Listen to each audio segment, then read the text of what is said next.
Thousands of men and women in blue paying tribute right now to fallen NYPD officer Wilbert Mora at St. Patrick's Cathedral in New York City.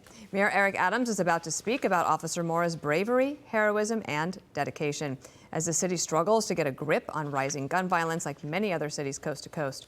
Martha MacCallum anchors the story at 3 p.m. Eastern every day. And Martha, this is the headline from Michael Goodwin in the New York Post.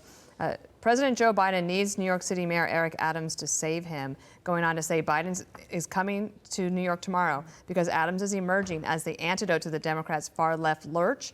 A black former cop who spent 22 years in the NYPD, he complicates the screed against law enforcement as inherently racist and could lend credibility to Biden's need to be seen as doing something about crime. And we expect Mayor Adams will be, I think, the first speaker at the funeral today. Yeah, you know, my mind goes back to the two officers who were killed several years ago.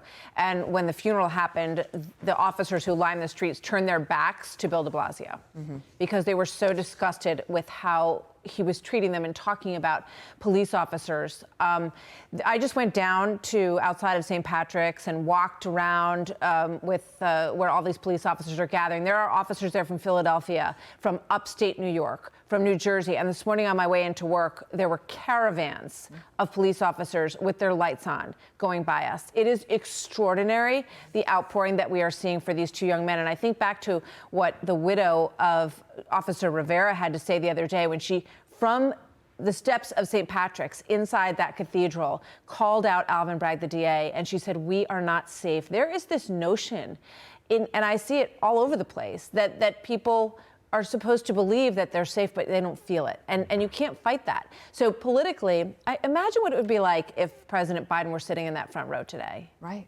Next to Eric Adams. And believe me, you know, the always the sort of go-to excuse is, well, we don't want to create a distraction, you know, it would be too much to me. No, I don't think so. I think it would be right on target for him to sit next to this man who's a former New York City police officer himself. The expectations are so high for Eric Adams right now. Yeah. He has to please everybody. It's not an easy job, but he really needs the support of these state legislatures to overturn the bail reform laws and to overturn another law that really doesn't allow any meaningful prosecution under the age of 18. And boy, do we see a lot of teenagers out there stealing cars and carjacking these days. To that point about state legislators. Yeah. What Goodwin concludes is that the better city to visit is not New York tomorrow, but it's Albany. Yeah. You know, to twist arms, in Goodwin's words, to get the lawmakers to pay attention and don't allow all this low bail, no bail stuff to continue.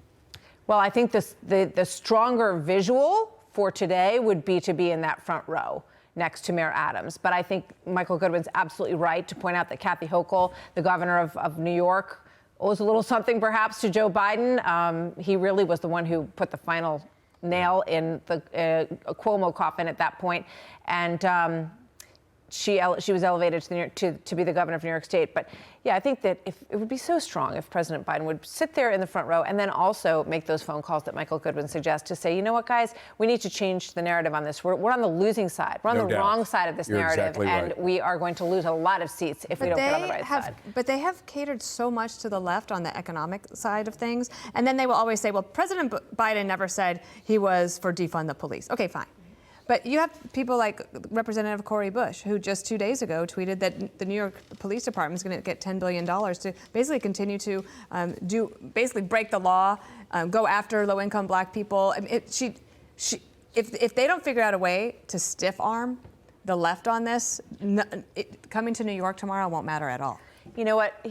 The president has to pick a lane. Yeah. Right? He either has to say to progressives, as you say, you know, stiff arm them and say, okay, I'm with you on a lot of things. I'm not with you on this because I see these police officers. I was thanking them walking down the street today and their eyes just light up. Yeah. Thank you, you know, for recognizing that we're putting our lives on the line every day. Are there bad cops? Yes. Are there bad anything? You know, teachers, priests, you know, every single organization around the world has elements that need to be removed. But look at the casket of this 27-year-old police officer, William Mora, who you can just tell looking at photos of him, a good guy, right? A good guy who sacrificed everything, including his organs after death, to help other people. So it needs to, you know, the White House needs to look at the situation and say, how do we find our lane on this issue, and how do we create safety in our cities? Because this is a moment. And when you see it out on those streets today, people's hearts are broken. Just quickly here to the rest of America, the reason why, in part, this is getting so much attention is because there's body cam video of these executions.